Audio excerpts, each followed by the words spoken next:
Una po sa ating mga balita, iimbestigahan ng Senate Blue Ribbon Committee ang umano'y anomalya sa pagtatayo ng 700 milyong pisong Iloilo Convention Center.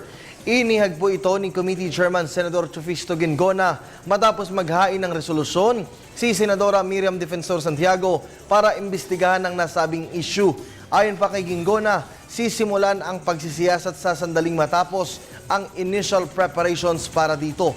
Ayon naman sa report, bahagi ng PDAF ni Senate President Franklin Drilon noong 2012 at DAP naman noong 2013 ang ginamit umano sa pagtatayo ng ICC. May karagdagang ulat ang aming kasamang si Sam Ramirez. Mag-uulat live via phone patch.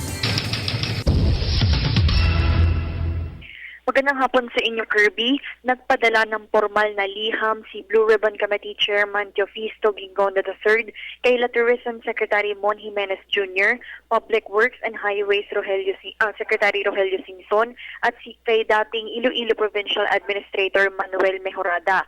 Sa naturang liham, hiniling ni Ginggona sa tatlo na magbigay sa komite ng lahat ng mga dokumento na may kinalaman sa alegasyong overpriced umanong Iloilo Convention Center. Ito'y bilang paghahanda ng naturang komite sa isasagawa nilang investigasyon hinggil sa alegasyon kung saan nadadawit si Senate President Franklin Drilon. Matatanda ang inireklamo ni Mejorada ang tatlong opisyal sa Office of the Ombudsman dahil sa umano'y overpriced na pagpapagawa ng ICC at luto rin umano ang naturang bidding para sa nasabing proyekto. Una nang napaulat na naglagak ng kabuuang 300 million pesos si Drilon para sa naturang proyekto. 200 milyong piso mula dito ay mula sa kanyang Priority Development Assistance Fund o PDAF at ang 100 million pesos naman ay mula sa kanyang Disbursement Acceleration Program Fund.